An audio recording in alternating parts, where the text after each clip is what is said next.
Odisha plus खबर ही बड़कोदंडा प्राथमिक विद्यालय रे एक पेड़ माँ के नाम कार्यक्रम अनुष्ठित।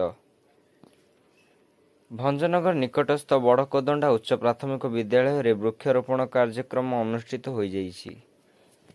संप्रति वर्धित तापमात्रा ह्रास, अनियमित वृष्टिपात नियंत्रण, परिवेश सुरक्षा और प्रकृति संरक्षण तथा परिवेश जनित समस्यार समाधान एवं मुकाबिला करिबा पई वृक्ष चारा रोपण उपरे यथेष्ट गुरुत्व प्रदान करा जाउछि।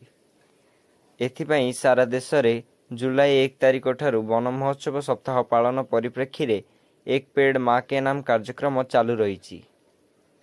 प्रत्येक सरकारी और बेसरकारी विद्यालय तथा सरकारी और बेसरकारी कार्यालय, विभिन्न स्वेच्छासेवी संस्था और अनुष्ठान द्वारा यह कार्यक्रम जारी रही।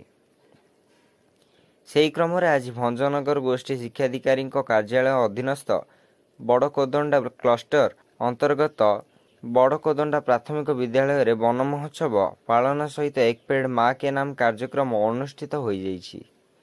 बड़कोदंडा क्लस्टर सीआरसीसी श्री द्वितीय कृष्ण लेंका प्रेरणा और आह्वान क्रमे विद्यालय प्रधान शिक्षक श्री सुधांशु शेखर बेहेरा उद्यम और नेतृत्व रे यह महान कार्यक्रम संपादित होइअछि। भंजनगर उत्तर घुमुसर वनखंड कार्यालय सहयोग रे अनुष्ठित यह कार्यक्रम रे भंजनगर उत्तर घुमुसर वनखंड कार्यालय तरफ जोगेश्वर मुंडा, मनोज कुमार स्वाई और राहुल बेहेरा अंशग्रहण करथिले। विद्यालयर समस्त शिक्षक शिक्षयित्री यथा सुनीता कुमारी बेहेरा, संध्याराणी पट्टनायक और अन्वेषा मिश्र, पाचिका और सहायिका तथा अन्यान्य व्यक्तिविशेष ଏହି କାର୍ଯ୍ୟକ୍ରମରେ ଉପସ୍ଥିତ ରହି ସମସ୍ତ ପ୍ରକାରର ସାହାଯ୍ୟ ଓ ସହଯୋଗ କରିଥିଲେ।